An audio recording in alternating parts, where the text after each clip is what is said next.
Hello, everyone, and welcome to the fourth Finance and Business 2030 event held in Indonesia, which is part of the Building Resilience series hosted today by the Institute of Indonesia Chartered Accountants here at the Stock Exchange in Jakarta. My name is Alrika Dumarcha, and I am a Senior Brand and Communication at Deloitte Indonesia. Furthermore, I'm also a One Young World Ambassador, and I will be your host today, taking you through this exciting webcast. We are so proud to be hosting the Finbizz 2030 event for the fourth time, particularly as it fits in perfectly with the theme of this year's APA Fest, AI Unleashed, Navigating the Future of Finance and Accounting. It's amazing to see how many people have joined us today. We have over 1,300 attendees joining from various countries as well as live audiences here at the Stock Exchange. I would like to also take the opportunity to welcome the following IAI Council members who are joining us in person. Good afternoon to Bapak Ardan Adi Perdana, IAI President, Bapak Ignatius Jonan, Minister Kabinet Kerja for period 2014 to 2019, who is also a member of IAI Advisory Board, Ibu Nawal Nili, member of IAI Supervisory Board, who is also a Deputy for Finance and Risk Management, Ministry of State-Owned Enterprises or SOE, member of IAI National Council, Ibu Profesor Lindawati Gani, Ibu Rosita Ulisinaga, Ibu Selvia Vivi Devianti, Bapak Arif Trihardianto, Ibu Niputu Sri Hartamimba, and Ibu Elizarni Husin, IAI Executive Director. Thank you for being here, Bapak and Ibu. For those of you who are wondering what is Finance and Business 2030 or Finbizz 2030, it is actually an initiative led by One Young World and Chartered Accountants worldwide. Their mission is to unite and mobilize leaders across these two sectors to tackle the United Nations Sustainable Development Goals. And they do this through the Finbizz 2030 task forces that are operating around the globe. Today, our webinar titled AI Unleashed, Navigating the Future of Finance and Accounting hopes to explore the integration of artificial intelligence or AI in the realm of finance and accounting. In today's fast-paced data-driven world, AI has emerged as a disruptive force, revolutionizing traditional financial processes and enhancing decision-making. This webinar is designed to provide insights into how AI is reshaping the landscape of finance and accounting, and how professionals can also leverage these advancements for greater efficiency, accuracy, and strategic insights. So before we hear from our speakers, we have some housekeeping notes to run this event through. We will be running polls throughout the webinar on Slido. So if you're watching this on YouTube, you can scan the QR code to take you to the polling questions. It would be great to have so many participation as possible. For those of you who are having any issues with the bandwidth, you can lower the stream resolutions on your computer to have a better visual. Also, we encourage you to share your favorite quotes or insights from this event from your social media channels by adding the hashtag Finbizz2030 and tagging us in your post. And What Young World at Chartered WW and at IAI News. So our first speaker today is from Australia. It is Ainsley van Onselen, Chartered Accountants Worldwide Chairman and CEO of Chartered Accountants Australia and New Zealand. Ainsley? Hello, my name is Ainsley van Onselen, and I am the CEO of Chartered Accountants Australia and New Zealand, and Chair of Chartered Accountants Worldwide. Welcome to Finbizz 2030 webinar as part of this year's APA Fest. It's the fourth year we've teamed up with One Young World and our colleagues in Indonesia to bring you an inspiring and informative session. This year's theme is AI Unleashed, Navigating Your Future of Finance and Accounting. This webinar will investigate the dynamic integration of artificial intelligence within the finance and accounting professions. We stand at a pivotal moment in history where the convergence of cutting-edge technology and financial operations is reshaping our profession as we know it. In today's rapidly evolving data-centric world, AI has emerged as a transformative force. It is challenging and revolutionizing traditional financial processes. It's not just about automation, it's about augmenting human intelligence, enhancing decision-making, and driving efficiency. This webinar is a gateway to understanding how AI is redrawing the landscape of finance and accounting. Our purpose here is to provide you with insight into this technological revolution and to illustrate how professionals like yourselves can harness AI's potential for greater efficiency, accuracy, and strategic insights. Through the wisdom shared by our speakers and profession experts, we aim to equip you with the knowledge needed to navigate these exciting times. Today, we are honoured to welcome leaders from within Indonesia and across the globe. They bring local and global perspective of the shared challenges and opportunities we collectively face in this AI-powered era. Together, we'll delve into real-world applications and success stories, gaining a deeper understanding of the immense potential AI holds for our profession. Thank you for being part of this transformative webinar. Your presence here today signifies your commitment to staying at the forefront of innovation and embracing the future of finance and accounting. I hope you enjoy the webinar, and I'll hand you back to our host. Thank you. Thank you so much, Ansley, for your truly inspiring and encouraging words. Now, it wouldn't be a Finbizz webinar without a welcome from Kate Robertson, One Young World's visionary co-founder and CEO. Well, hello around the world, and I hope this is a welcome to Finbizz 2023. This is really very exciting. I know that there's a really prestigious group of people who will be attending and joining you from Indonesia, which is just amazing. To start with, I would just like to thank everybody at Chartered Accountants Worldwide for being so amazing.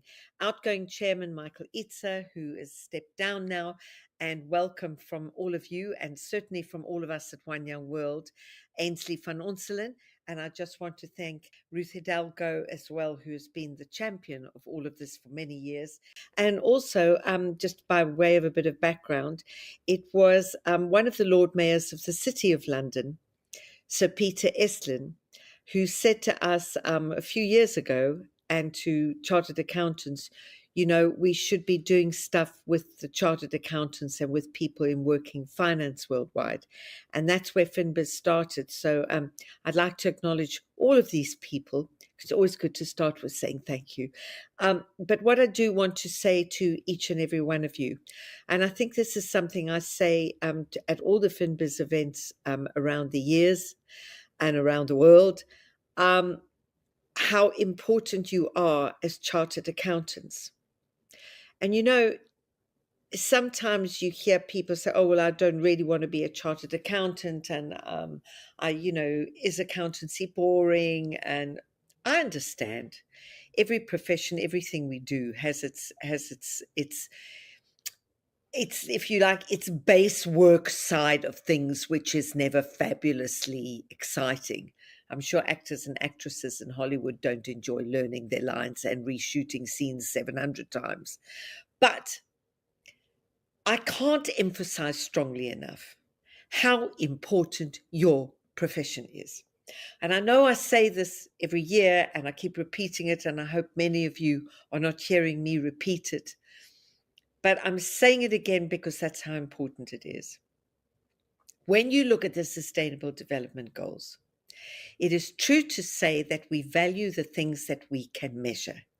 If there are numbers, if there is proof we saved this much, we cut carbon emissions by that much, and it can be proved on a grand scale, then the world, everybody sits up, takes notice, believes it, get involved. So who are the people who can audit the Sustainable Development Goals? And obviously, one of the chief among those is the reduction of carbon emissions. Who is going to audit that? Well, it's all of you. It's chartered accountants, or it's nobody. But there is a really even bigger and more serious base to that at the moment. And it's very simply, it's this.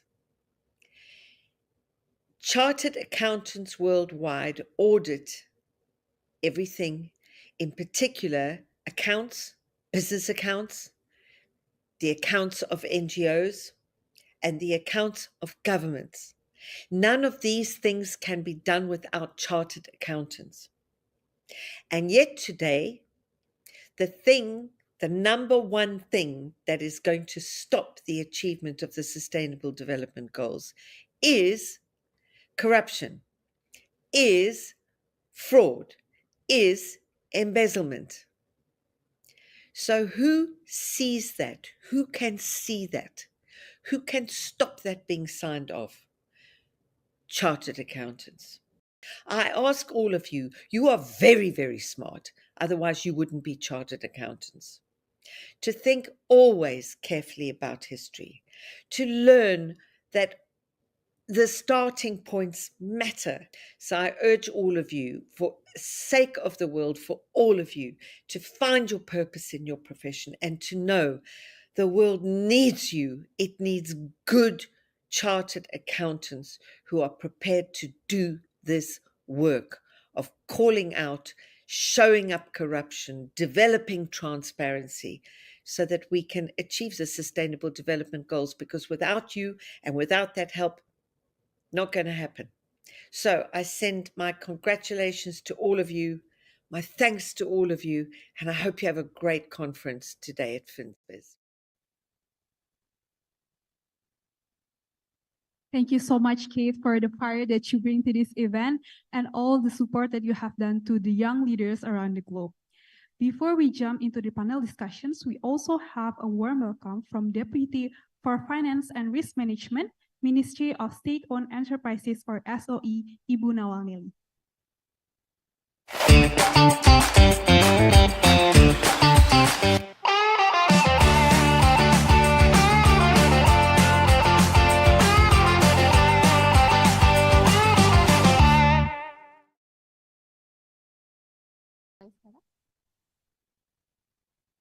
Okay. Good morning, good evening, good afternoon, everybody. Thank you for having me speak in this very, very near and dear topic, the role of professional accountants and how they maneuver around the advancement of technology, science, AI, and the current challenges in the world. I have to reiterate the importance of your profession in keeping the integrity of the financial numbers into being the wheel of the financial markets. No business can grow without solid financial numbers. No trust can be built if those numbers are not verified or vouched by professional accountants who care about the integrity of the financial numbers. However, the challenges for you accountants now is evolving. With the ESG agenda on the very top of everybody's mind, I urge you, young accountants, to sort of like embrace the new challenges that is being asked from your profession, to start tapping into the knowledge and resources on how you measure ESG impact, how you measure sustainability, how you measure what is important for the going concern and sustainability of the business, not only 5, but 10, 20 years ahead, by making sure that the sustainability figures and sustainability reportings are accurate and representative of faithfully of the current situation. I urge you also, in the current advancement of technology, to view your profession not as a silo, just accounting. View your profession as something that you need to sort of like tap into other knowledges, including data science, machine learning, AI, to use their potential to enhance and accelerate your work, to make more meaningful information, and to make better audit processes and more proficient audit processes. I think this is the best time to be an accountant this time of the year, because all of the association, all of the world's attention right now is directed towards not just the numbers, but numbers and sustainability. And you have the best tool being AI, data science, to sort of like allow you to leverage on not only your knowledge, but technical skills, to combine them together to make more meaningful and more trustworthy financial and sustainable disclosures into the corporations. No capital market, no transaction, no growth in economy will be made possible if there is no numbers that investors, be it equity or fixed income investor, can rely on. So I encourage you to take this opportunity to reinforce the passion to learn more about your disciplines, the accounting principles, and combine that knowledge with AI and machine learning and data science knowledge, so that you can be more powerful when you present the information, and you'll have more integrity and more efficiency when you perform your respective work. With that, I close my remark. Thank you so much for having me in this opportunity, and have a good day, and have an interesting and intellectually entertaining webinar going forward. Thank you so much. Thank you so much, Ibu Nelly, for your inspiring words. Now we are going to hear from our headline speaker panel today. We have three fantastic leaders who are all blazing a trail in AI. First up, I am delighted to introduce you to Jessica Chaplow. She is recognized by Forbes in the 30 Under 30 Europe list for media and marketing, and a finalist for Women in Tech's Young Leader of the Year awards across the UK. Jessica specializes in e-commerce and digital innovation, focusing on the role of cutting-edge technologies ranging from artificial intelligence, blockchain to augmented reality, and their impact on the customer experience for some of the world's leading brands. In her current role as managing partners, head of e-commerce, Jessica is also responsible to lead, manage, grow, and evolve all aspects of Media Brands' UK commerce division. Welcome, Jessica. Hello, everyone. Really great to be here, and greetings from London. Thank you for being here, Jessica. So my first question is related to AI as it becomes increasingly part of our day-to-day lives. How is AI shaping the world of business and finances? Yeah, this is a great question. I think, Ainsley has already touched on it already this morning. The finance industry is really constantly being redesigned in the way which obviously data is collected, analyzed, and reviewed by things like tax laws, obviously accounting regulations that all of you are much more familiar with than I am. But all of these factors are continuously evolving at both local and global levels. So really the integration of AI technologies is really powering this shift in several ways. And I think I just want to take a step back for a moment, because we've all heard the words AI, machine learning in the space of only, a few minutes of this event starting already.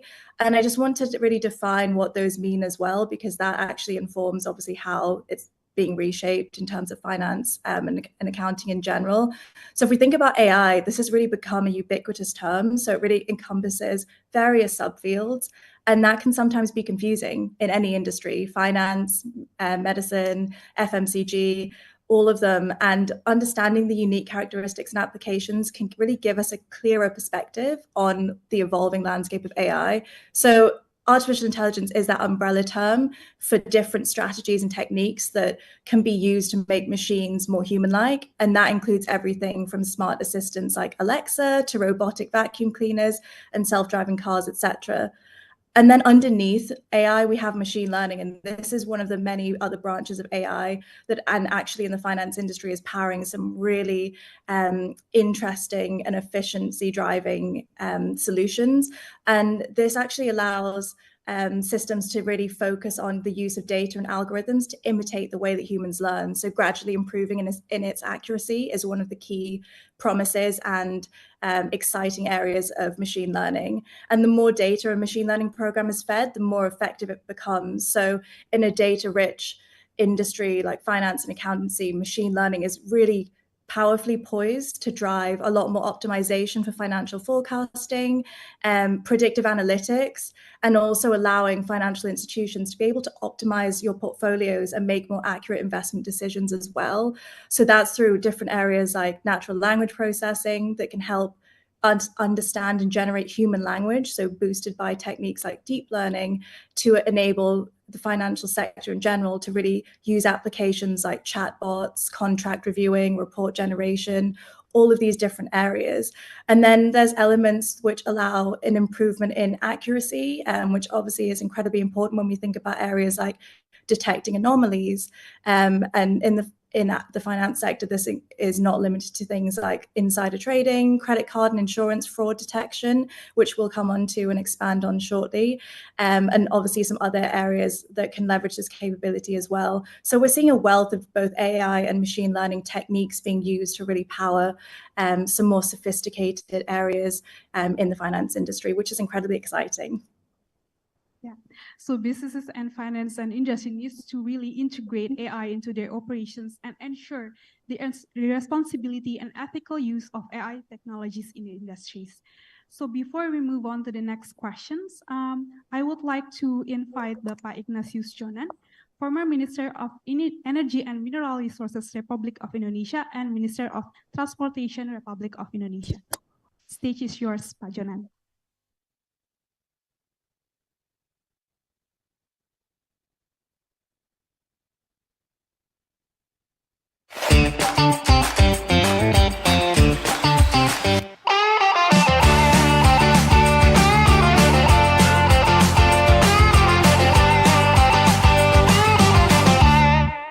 Should I deliver in English or in Bahasa Indonesia? Okay, is it global?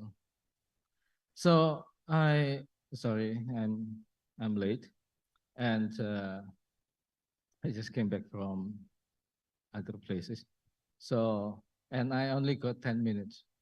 So it's a juggling. So I negotiated with Ibu Eli to have a shorter presentation for 10 minutes. So and this presentation is actually dedicated for the young audience here who might become the future leader. So not the people who are sitting at the front row here. And not not for me as well. So next, please. I'm talking about the leadership in this digital era. So this is a few tips. I only give 5 important tips for you if you are aiming to become a leader in this digital era. This digital era is different with the era when I was growing. It was 30, 40 years ago. But I believe that some of you might, maybe one day you can also become the minister like me, even though I believe many of you went to accounting school, but that's not the issue, whether you go to accounting school or you're an engineer or you're a doctor and so on. So this is the first principle of the leadership these days. So Ken Blanchard said that the key to successful leadership today is influence, is not authority, which is, I think this is in line with the spirit of the Y generation or the millennial generation and the C generation at the moment. So my generation believe that the leadership is about the authority, which is not the case these days. This case, the leadership is about the influence, how we can influence people, how we can attract people to follow what we are thinking and so on. So that's why, so I have an Instagram. So my Instagram has only less than 250,000 followers. I believe people who are sitting in front of me here, who are a lot smarter than me, do not have 250, I believe. So maybe less than 100,000 and so on. But for younger generation, younger influencer, they have a lot more because they can deliver the influence to other people. So this is the first principle. Next, please. The second one that I would like to suggest for you is what is the summary of the article that was written by Hortense Gentle. This is a very popular management guru these days in the US. And she wrote a very interesting article in the Harvard Business Review. Leaders stop trying to be heroes. This is the second principle that she said the most effective leadership today isn't about technical expertise and having all the answers. It is about being human, showing vulnerability, connecting with people, and being able to unleash their potential. So if we look at the national leadership today, I believe Pak Jokowi also has this kind of criteria, and some other national leaders, that it is not about the technical expertise at all and having all the answers, but it is about being still human, showing that their weaknesses, connecting with people, and being able to unleash their potential, which is quite important for the young generation at the moment. I think for the people who are senior here can also start to, if you want to change yourself for the next leadership, I think you can start also understanding this phenomena. Next. This is the third one. The single biggest way to impact an organization is to focus on leadership development. Indonesian Accountant Association and some other association keep focusing more and more on the leadership development, which is, I think, very important. The government side also as well in Indonesia and globally. So that's why many big schools in the world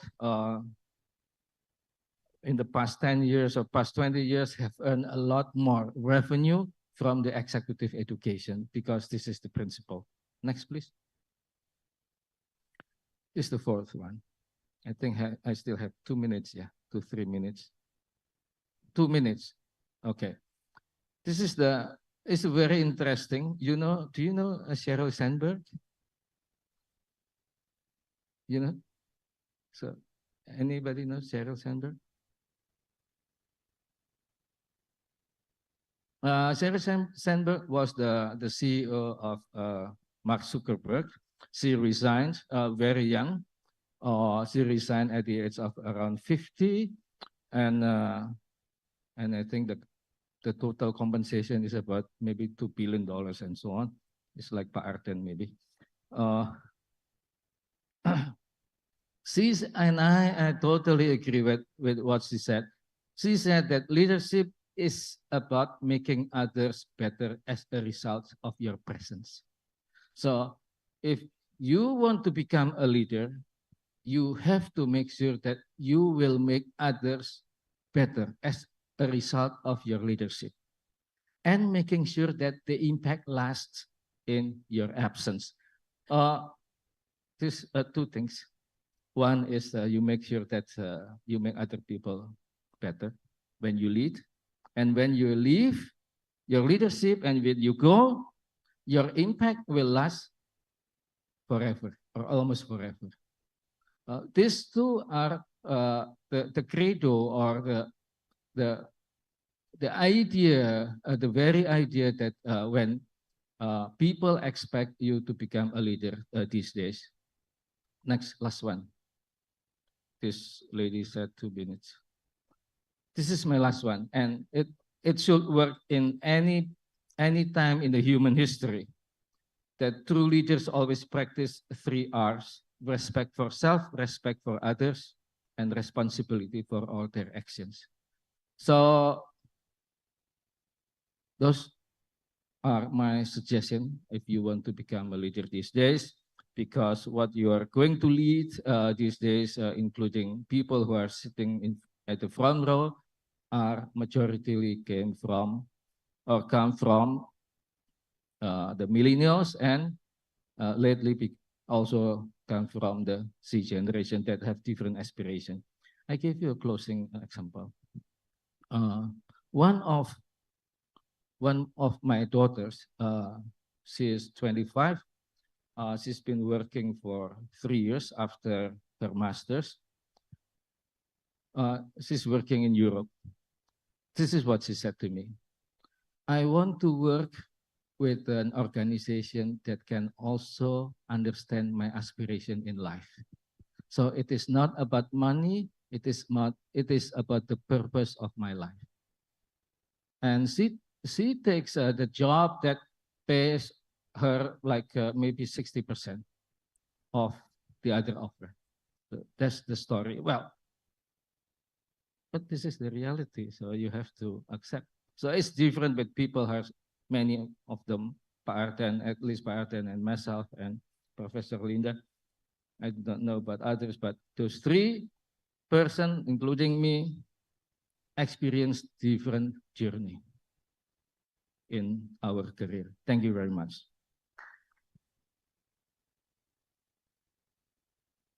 Thank you so much, Pak Jonan, for your inspiring words. So we should learn from the 3R: respect for self, respect for others, and also responsibility to their actions.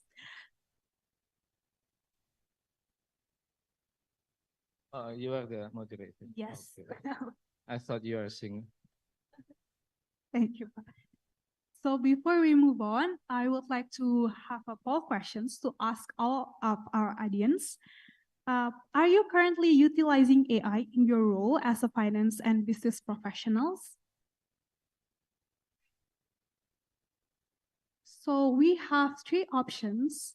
If yes, I actively use AI in my daily task. Or no, I'm not using AI in my current role, but I'm interested in learning more. I'm unsure about whether AI is integrated into my responsibilities.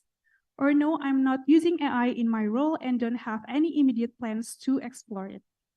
So we already have the leading answers, which is 83%. Majority of our audience answer, no, I'm not using AI in my current role, but I am interested in learning more. So the poll results are really interesting, aren't they, Jessica?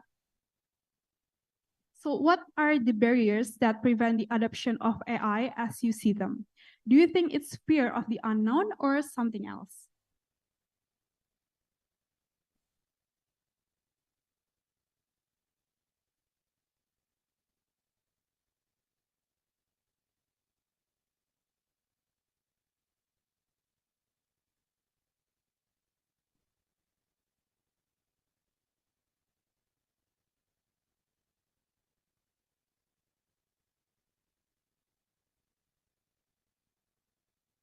Okay, so we will move on to our next speaker. We have Jeffrey Parengkuan, who is a partner at RSM. Jeffrey is a seasoned consultant with extensive experience in delivering complex transformation programs for high-profile clients in the finance and tech startup sectors across Southeast Asia. His expertise spans in banking, finance, risk, and IT architecture.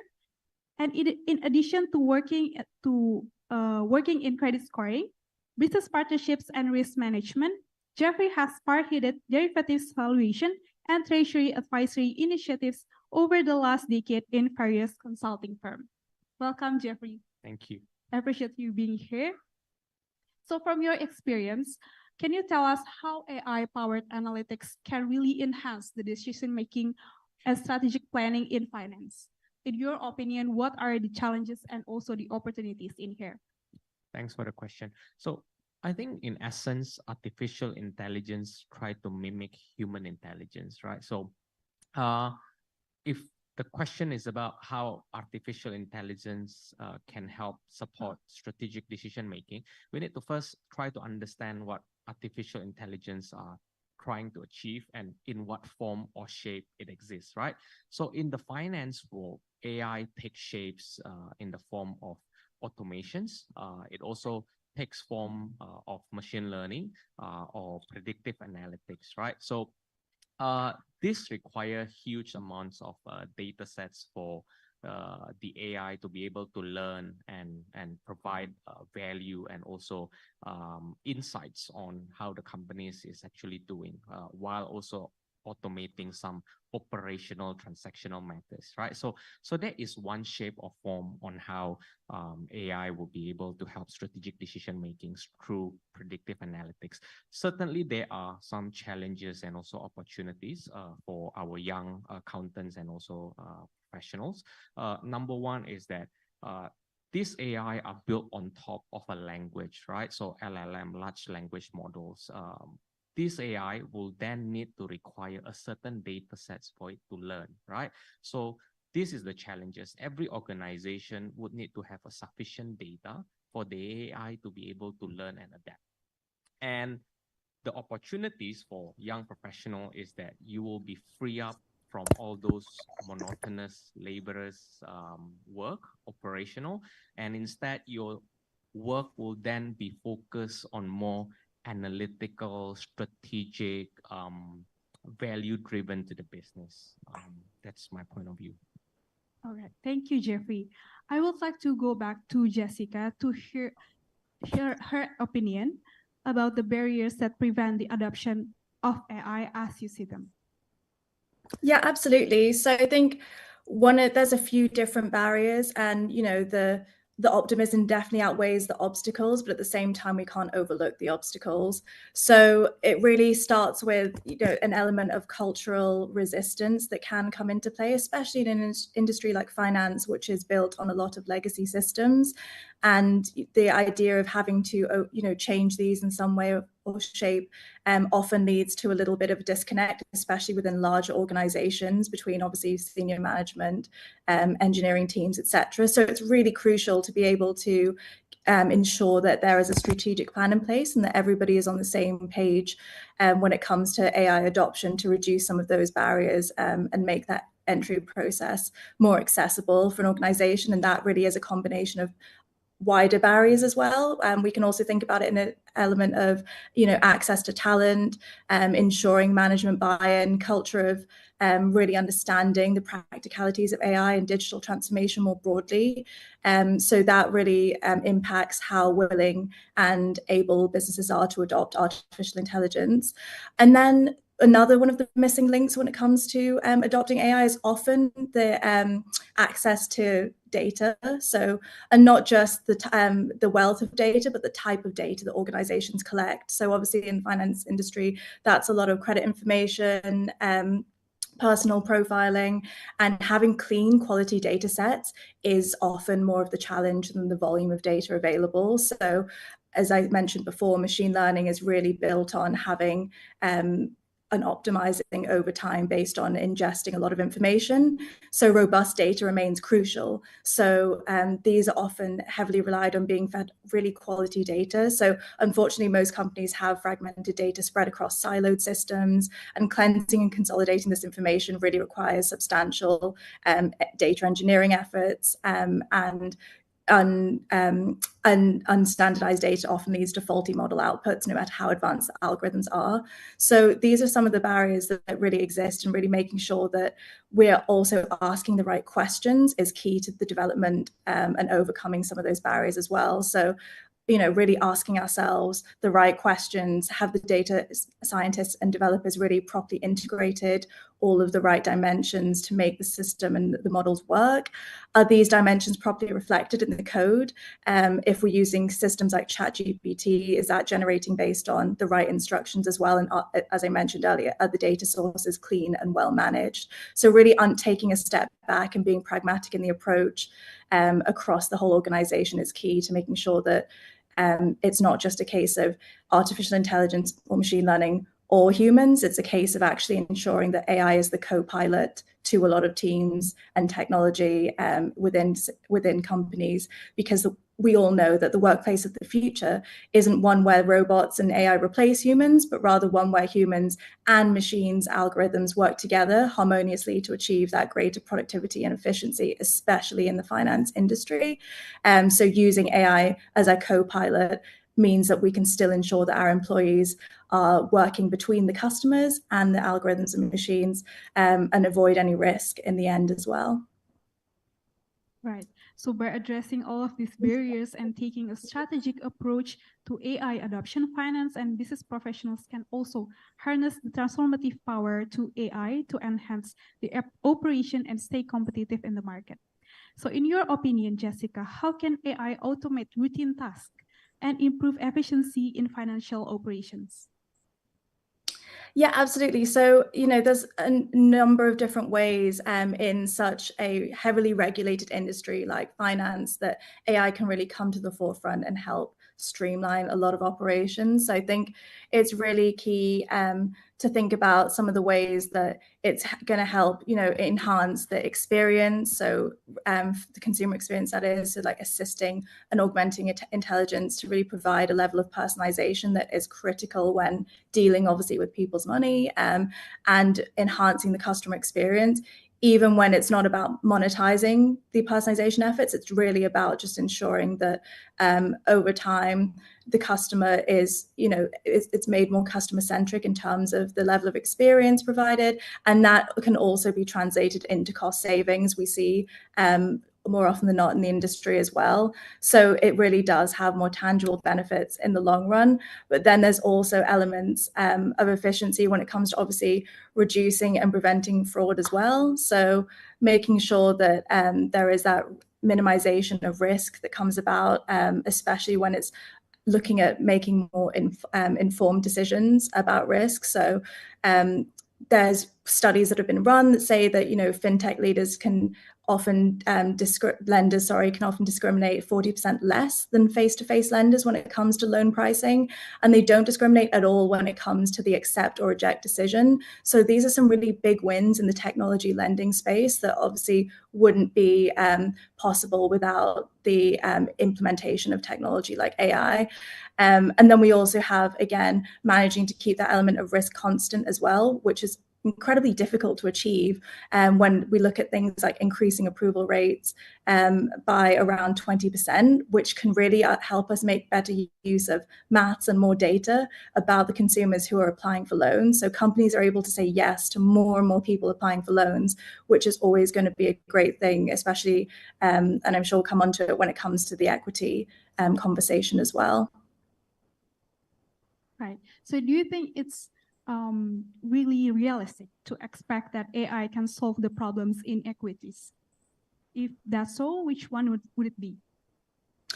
Absolutely. I think, look, I am, I'm optimistic and an advocate for AI, but at the same time, we have to ground our thinking in our in realism. And ultimately, we can't change anything for the better if everyone doesn't have equitable access to capital. And the way we make decisions on credit should be absolutely fair and inclusive and done in a way that takes into account a greater and holistic picture of a person. And I think it's really difficult to distill it into one. But I think ultimately, as I probably links to what I mentioned just earlier, is that ability to really ensure that risk is managed, and that essentially we're helping to make sure that everyone has access to the right level of personalization and also minimization of bias as well. It's very challenging with financial data sets because at the time of either applying for a loan or credit, companies do not collect obviously information about ethnicity or race, because that is private PII identifiable information as well that is non-compliant. So how to ensure that and minimize bias is really difficult because it's built on systems that have previously not had to account for this and not factored in that as much. So I think it really is about making sure that companies, again, are able to give access to enable people to make more informed decisions within their organizations. And then I think the one that people often regard as maybe more of a soft ability to really minimize inequity as well is around like the personalization to all parties and all communities. And this is actually, when we think about the way that banks have scaled down their in-person branch locations, AI could really help keep these things personalized, ironically, by helping redefine and restore personalized experiences that build trust for consumers. So an example of this, it could also be AI-powered personalization and conversational interfaces. So chatbots, biometric profiles that have really shown promise already in the industry by helping more vulnerable consumers avoid debt traps, fueled by late fees and inflexible payment schedules. These types of elements are really going to help us reduce, the gaps between those more vulnerable groups and then those that are obviously discriminated previously. So I think it's really considering those different factors. Right. So last questions to Jessica. Can you tell us a little bit more about the importance of data security and compliance when integrating AI in finance and accounting? Yeah, absolutely. I think, this is an area that is continuing to see a lot more progress. And again, it's nothing that has been fully solved. I think we can all be realistic enough to admit to this, but at the same time, progress has been great. And it's really about how AI-supported technology can be useful in the day-to-day operations in a way that preserves, obviously, compliance, security, and more importantly, it's already been mentioned previously as integrity within the accounting and finance industry. So I think when we think about ensuring data privacy and compliance, this has probably been thrown more into the spotlight recently with the advent of obviously more generative AI technology like OpenAI's ChatGPT coming into the forefront as well. So it's really about understanding how the parameters and the specific providers that are being used to build your technology within businesses and also as consumers as well, what technology you're being faced with. And ultimately, it's the job and the duty of businesses to really examine the potential of, enterprise solutions, inquire, again, like I mentioned, ask the right questions. It's not any more complicated than that if you really distill it. It's about inquiring about the specifics of a partner or an in-house engineer's AI models, data privacy, security structures, and the safeguards currently in place. How are we mitigating risk? And I think having that checklist in place with some of the top questions of, what are the AI data training practices used? How is your organization's confidential data and IP protected? And what are the security frameworks and practices? And, in some respects, the good news is that at a macro level, these questions and I guess, checklist to preserve and protect against security and compliance threats are the same across many industries. It's not confined to finance by any means. So it's really about just ensuring that these are the types of questions that we're asking. And I think as we move to that space where, legal practices and regulation are almost moving at a slower speed of AI advancement. We saw in the advent of the Future Life of Institute, there was a letter that was released off the back of the OpenAI ChatGPT system that actually called for the pausing of any experiments for 6 months that provide more powerful artificial intelligence than ChatGPT-4. So the speed of progress and advancement of AI is rapidly outpacing regulatory frameworks. So the ways that we prepare for this, both in the pre-training and the fine-tuning and implementation of artificial intelligence systems and platforms within our businesses, will help put any company in good stead to prepare for unintentional causes and risk that may happen off the back of it as well. And there's a study that's been run where 2 models were pitted against one another in a sort of A and B test to see whether human or human only or algorithm only performs, and what is the which one performed the best. And every single time, human plus algorithm, so again, that collaboration outperformed just an algorithm working alone in terms of not just reducing credit risk, but also profitability. So this really suggests the critical role of fairness, focused, and well-intentioned humans in augmenting human-based algorithms, especially when it comes to looking at how we can match ethical and legal concerns in AI-driven compliance. Right. Thank you, Jessica, for bringing your fresh perspective on artificial intelligence. Now, I would like to go back to Jeffrey, as it's crucial to ensure that AI systems are transparent, ethical, and compliant with the regulatory requirements. What are the upcoming trends that you are seeing in AI, and what is the potential impact on finance and accounting?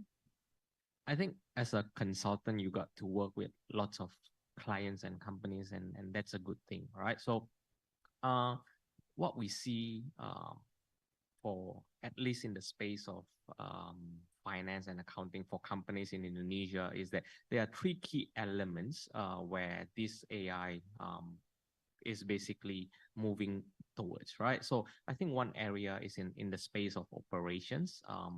Number two is on reporting. Number three is on analytics.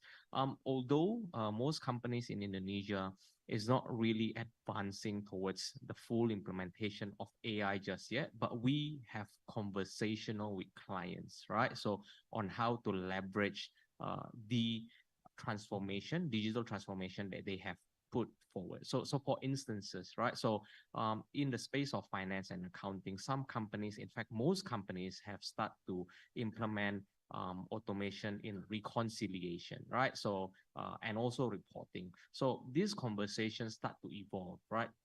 How can we use or leverage artificial intelligence to start create summaries and narratives for our report? Right. So first you start to have transformation in automation of reporting. Now we start to exploring on how this artificial intelligence be able to create summaries and also narratives, right? So these are the trends that we are seeing, at least in Indonesia. Rika? Right. So AI landscape is rapidly evolving, right? And many trends have emerged in the past few years. Do you have any tips to successfully communicating the benefits of AI? And what do businesses need to do to adapt to this new era? And also, what might it mean for our future professionals? Yeah. So what we often misunderstood is that with the adoption of technology, not specifically AI, but with the adoption of technology, so our job feel more insecure, right? You don't need accountants, etc. And the reality is not that, right? The reality is every result that is produced by technology or artificial intelligence will still require human validations, right? So that kind of skills in terms of the stakeholders management, in terms of the communications of the result, analysis on the result that is produced at the back of the technology is certainly very important. I think earlier in the session, Ibu Nawal Nelly mentioned very clearly that you need to build other skills on top of your accounting skills, and that really resonates so much to professional these days, right? You need to be able to communicate the result of the report, even though that is produced by technology or even AI.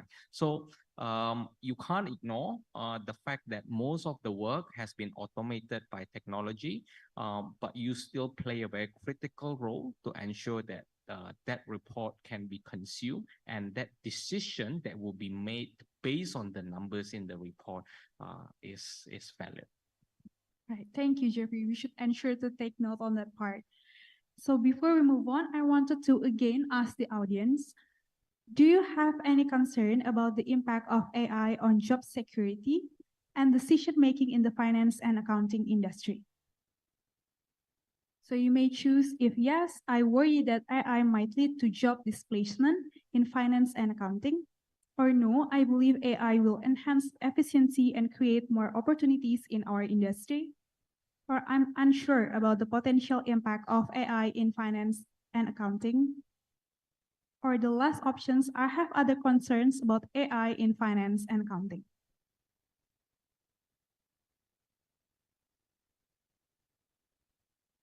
So we have the leading answer, which is the first one. Yes, I worry that AI might lead to job displacement in finance and accounting. So these results are very interesting. So what do you think that needs to happen to overcome all of these fears, Jeffrey? Mm, I think the poll result is that they don't believe that AI will create more opportunity in the industry, right? So I think that is pretty natural at the first place, at the onset, until we start to understand what AI is capable and incapable to do, right? So we have these preconceptions that AI will ultimately replace human just because movie tells you so, right? So, but the reality is not that. Once you see the technology, right? So I did mention that it requires a lot of data sets. Even with the wrong data sets, it will tell you pretty inaccurate results, right? So human layer validations are still critical and crucial to ensure that the machine, the algorithm, is function according to its purpose. Thank you so much, Jeffrey, for sharing your valuable insights. Now I would like to introduce you to Geratulia Bayan-Munk, co-founder of Grindot. So Geratulia is pursuing a master's degree in AI and big data science, where she aims to develop a dynamic database of machine learning and deep learning solutions that can make a substantial impact on global climate change mitigation and adaptation efforts. As a co-founder of Grindot, her mission is to make substantial contributions to the implementation of Mongolia's climate goals by empowering the younger generation with climate fluency, facilitating sustained climate action in the form of behavior change among older generation. Grotuya, Thank thank you you. for being here. Thank you so much. Very nice to meet you all. Thank you so much for having me here. My name is Geraltia Bayamuk, and I'm connecting with you all the way from Mongolia right now. And as a young girl, I lived with my grandparents who were nomadic herders in the countryside of Mongolia. Sorry, I just jumped into the introduction part, so sorry. Maybe I should No worries. Yeah. So first one, I would like you to take us through on the journey that you embark on to set up the Green Dot. Thank you. Thank you for the question. As I just said, I grew up with my grandparents in Mongolia, living this nomadic herder lifestyle. And I grew up with this deep appreciation of the raw beauty of nature and the harmony between the people and the nature in Mongolia since I was a young girl. And then I got interested in science. I studied mathematics, and I taught myself deep learning and started working as an AI engineer, and more recently started pursuing AI and data science, as Erdlika just said.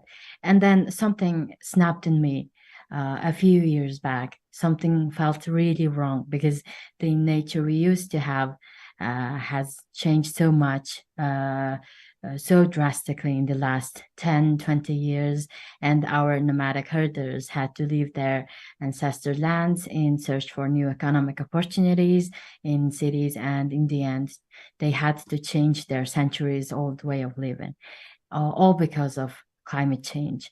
And our government's poor mitigation efforts and adaptation to the worst effects of climate change as well. That's why I and my little sister Irene co-founded Green Dot 3 years ago to educate and empower Mongolian youth to become climate activists and provide technical assistance to our local and national governments in implementing SDG solutions and develop AI solutions and provide them to climate action stakeholders all around the globe. That's it. That's why I started Green Dot. That's an inspiring journey, Geraltia. Thank you for sharing with us. So how difficult is it to change people's minds in favor of sustainability and climate action? And also, how can AI help us with that? That's an interesting question, because I would firstly like to mention that change in behaviors and minds, with or without the fancy tools like AI, is already a difficult task. And AI can complete many different and difficult tasks on its own. And there are many tasks and solutions in the intersection of sustainability, climate action, and knowledge, attitude, practice change. For example, right now, many leaders across industries around the globe have to make decisions based on costs and benefits when prioritizing which sustainability efforts to fund and implement. Now, with the help of recent innovations in AI and other technology sectors, they can deploy solutions at much lower cost, which leads to more actions taken with the same budget. More recently, we had to, this is just one example, but there are many other examples. I guarantee you that. One example is that more recently we had to budget for a project to use AI and satellite and drone imagery to map and segment Mongolian forests.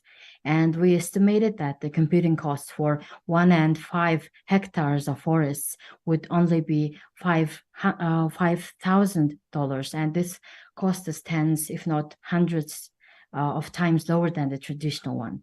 So to wrap up, it is extremely hard to change people's minds in favor of sustainability, but if we can use AI in a smart and ethical way, it can help us progress much easier. Yeah.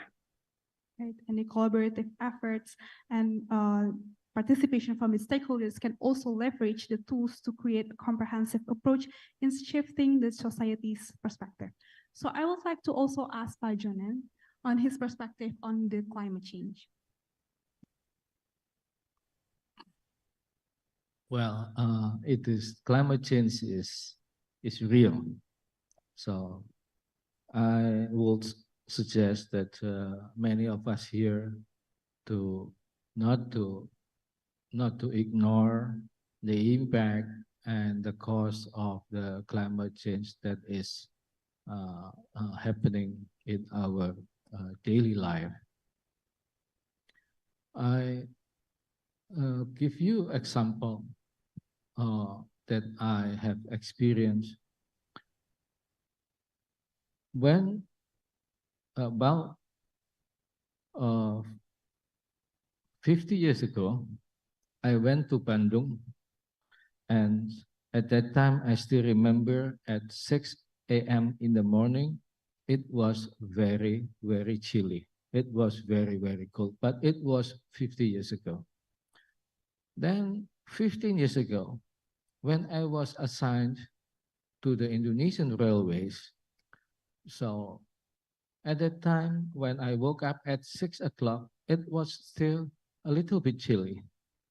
So I could not jog on the street with only only a thin short sleeve t-shirt. So it was 15 years ago. But these days, when I went to Bandung and I woke up in the morning at 6, maybe I could jog on the street without any t-shirt, and it is okay. So I don't feel chilly anymore. So this is the climate change. The key impact of the climate change that worrying me personally is, one is the food production, is the crop issue. So if the food production got seriously impacted, so that means economically the food price globally may increase. We will see when the war in Ukraine ends one day, whether the food price will adjust, will go down significantly or not. So it is a big test. We haven't seen any proof yet. I do not know. Don't ask me the answer, my opinion, but this is my view that we will see the big test after the war in Ukraine ended, whether the food price once again will go down significantly or not. So this is one big thing. Second is the climate change might also have the potential to increase the sea level, because some of the giants Earth ice mountains in the northern part in the North Pole, in the Southern Pole, are melting, and it is very serious. For an archipelago country like us and some other smaller archipelago country in the Pacific, so we should worry. We should worry a lot. So can we imagine is that one day, maybe in 10 years' time, 20 years' time, the sea level will increase by only 2.5 meters. So I believe at least 5% of the people who live in the coastal area will have to migrate, or will have to be relocated. Indonesia, I give you example as like in Indonesia, almost 200 people, almost 200 million inhabitants living in the coastal area. 5%, if we need to migrate 5% of it, that means 10 million people. Moving out or migrate or relocate 5 million inhabitants out of the coastal area is a big job. It's a big job. It's a I think unimaginable jobs. It's like well, it's as big as like almost 2.5 times of Singapore. It's a big job, or like almost like the whole population of Jakarta to be moved, which is it can be very serious. So if you go to the many coastal area in the Central Java, some already got experienced the increase of the sea level. So those two things are worrying me a lot. I think it happens if you look at if you watch the comments or the sessions in the UN. So the archipelago countries in the Pacific Islands, Tonga, Tuvalu, and also like the very famous Maldives are now keep increasing their complaint that we have to do something. Otherwise, one day their countries will go under the water. So this is another big issue. So that's my view. Thank you. Right. Thank you, Pak. So food security and also sea level has a direct impact of the climate change. So before we go any further, I wanted to ask the audience on their thoughts. How do you think AI can contribute to sustainability in finance and business? There will be 5 options. If AI can enhance data analysis and reporting, helping companies make more informed decisions about sustainable practices, or AI-driven predictive analytics can optimize resource usage, reducing environmental impact and operational costs, or AI can support the development of green financial products and investments, promoting sustainability. Or AI automation can streamline processes, reducing paper consumptions and waste. Or the last options, I'm unsure about the potential contributions of AI to sustainability in finance and business.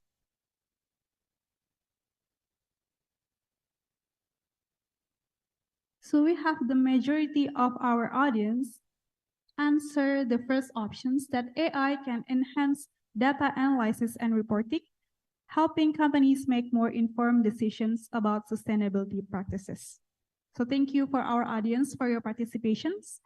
So the results are very interesting. I would like to go back to Girl Tuya to dig more about these results and explain to us why AI must be seen as vital when it comes to sustainability and how it will help the Finbizz community here to achieve net zero.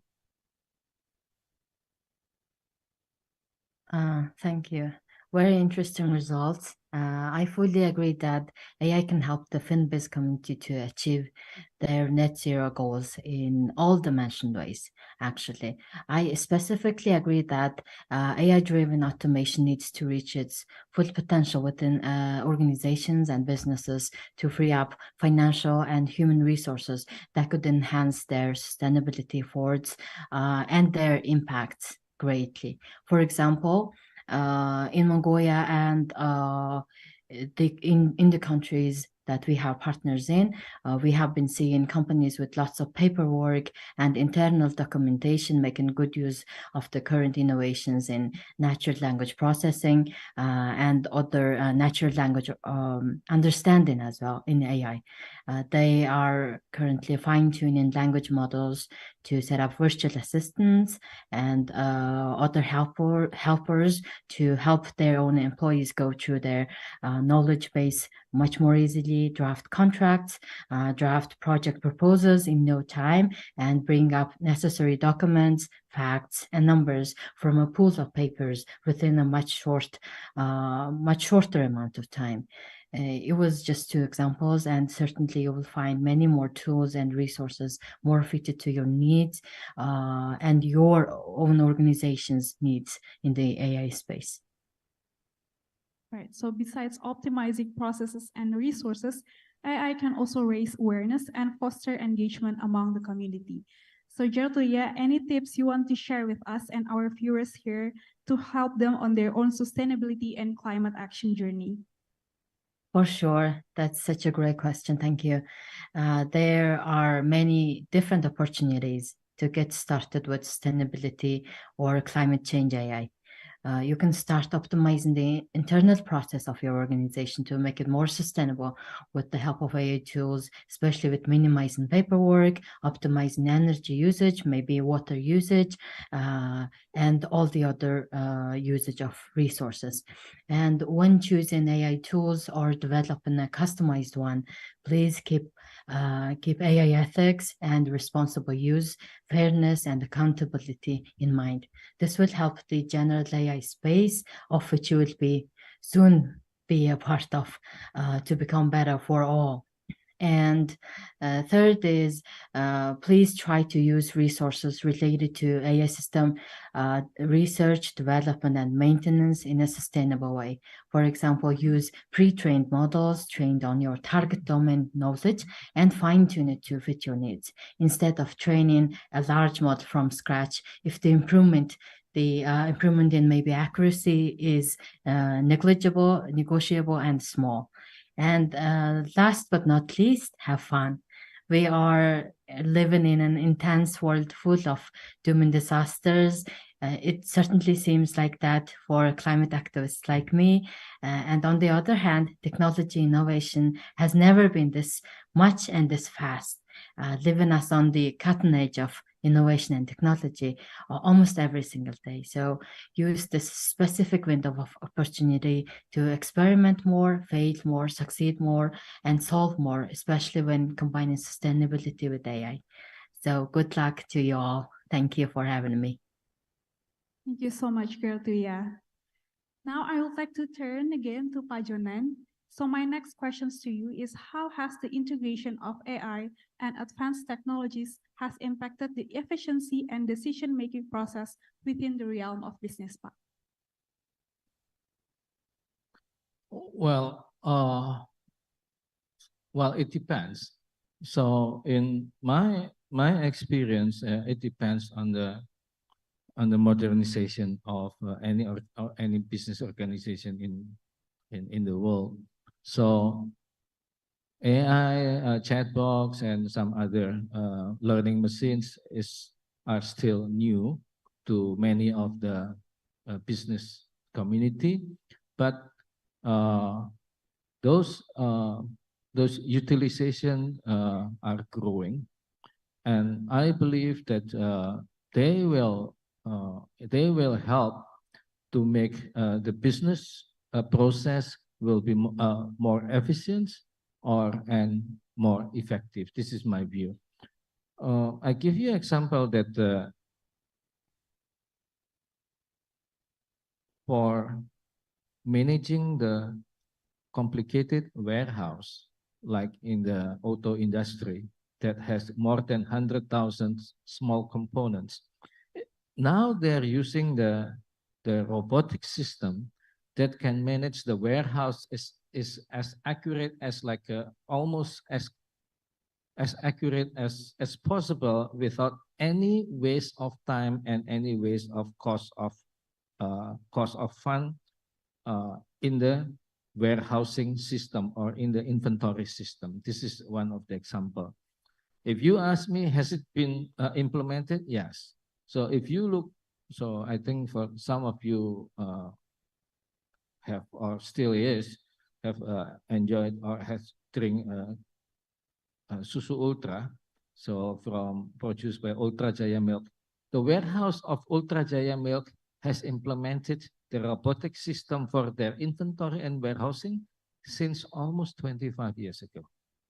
So, well, they keep improving without any human touch at all. They just been operated outside the warehouse and so on, and then all the robotics movement can work 24/7 and so on. So this is just an example. Another example is to have, as he said, and as some other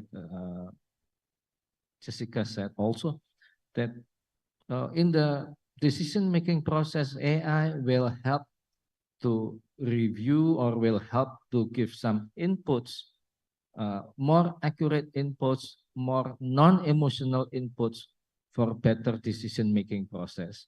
I do understand that at the end, the utilization will depend on the change of the mindset of the people in the business themselves. So in what ways, Pak, do emerging technologies, particularly in AI, influence the role of accountants and the overall landscape of business operations? And also, what challenges and opportunities does this present for professionals in the accountancy profession? Oh, well, this is the thing. Well, I'm one of the accountant who made my final thesis with manual typewriter. So now it has changed a lot. And in my opinion, that the AI, the chat box, ChatGPT, they are still at the very early stage of the use for the implementation. And this will also help people who are in this profession to be more analytical, to be more creative, to be more, I would like to say, to becoming an accounting artist rather than accounting clerks, because the clerical work will or is being taken by the machine, the machine itself. So in many organizations that I used to work and is working now is very effective system that from the sales, when you sell one product, the system will all the way go to the processing of the documentation and all the way to the preparation of the procurement of the raw materials. So and what is the role of the accountant or the financial professional and so on? They will go for the analytical. They will go for the better decision-making process. They will go for the better options, how to navigate their business. That's all. Finding new resource and applicating the AI in the industry. So last one, Pak Jonan. Okay. What message do you have for our young accountants around the globe? Young accountant. Young accountants. Young accountant. So I'm not included then. Young at heart. Yeah. Okay. My advice is, well, put it this way. I chair one university foundation in Indonesia, and I experienced that the accounting subject has less and less interest for the young generation at the moment. So then people ask me whether this profession will disappear or not. My answer is it depends. I personally believe that the way the young accountant and the young students in accountancy should learn more about analytical and also should learn more about the information technology, about the IT itself. If I were in the in the in the capacity to change the curriculum, so I will include at least maybe 10 to 20% of the curriculum as an information technology, either as a programmer or as an architect of the system or the information system. So this is very important. My other message is that for the young accountant is be analytical, be human, and start to learn how to become a leader. There is no clerical anymore in the accountancy profession, now to the future. So it was the past. Thank you. Thank you, Pak Jonan. So we should learn to be analytical, to be human, and also to be a leader. So that brings us to the end of our panel discussion today. I wish we have more time in these panel sessions, especially with these fantastic groups. So thank you for your brilliant insights for all the speakers. I know I have gained a huge deal from our session together, and I'm sure all of the audiences here as well.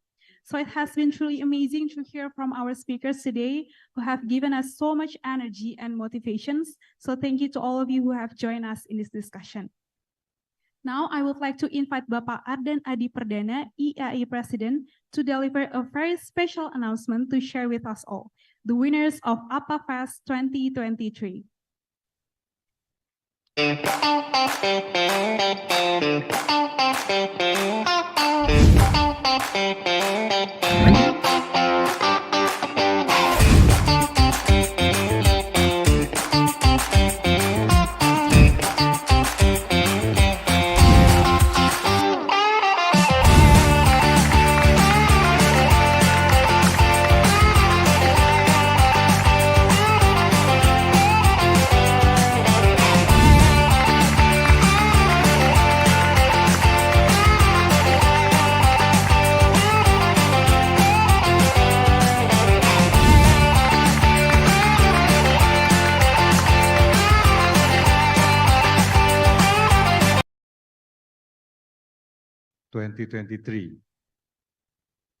First National APA Awards.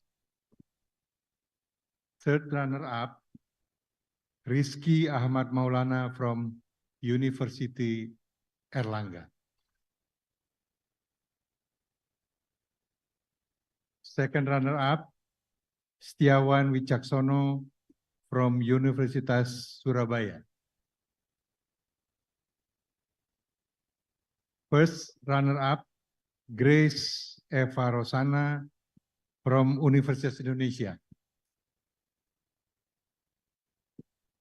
The winner of National APA Award 2023, Agus Erik Wistika Putra from Universitas Udayana.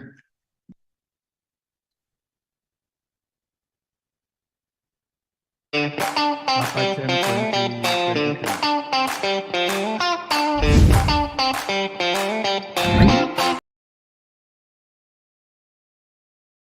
Petra. Third runner-up, Tim Goodwill from Universitas Kristen Petra. Second runner-up, Tim Windstorm from Universitas Indonesia. First runner-up, Tim Catalyst from Trisakti School of Management. The winner of APA Chem 2023, Team Brain Streaming from Trisakti School of Management. We extend our heartfelt congratulations to all the winners. Your achievement is beacon of inspiration to your peers and a sterling representation of the ideas of APA Fest embodies. To all our finalists, we express our sincere gratitude for your remarkable contribution. Your work has undoubtedly elevated the standard of excellence and has made this fiercely competitive and enriching event. Thank you. Thank you so much, Farada. So huge congratulations to all of you. I know that competition is quite strong this year, so well done all of you. And thank you for all of your participation.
Congratulations to all the winners. So today has been a masterclass led by some exceptional change makers in the business and finance industry. It is evident that listening from them today, it's our responsibility to embrace the challenges and opportunities that AI offers. Let's not be afraid of new technology, but instead learn them to harness it for the greater good. A huge thank you to all of our speakers today, and also to our partners at Big Top Multimedia, A1, and the Indonesia Stock Exchange for bringing this event to life. So I'm Elrica Dumasha signing off. See you next time.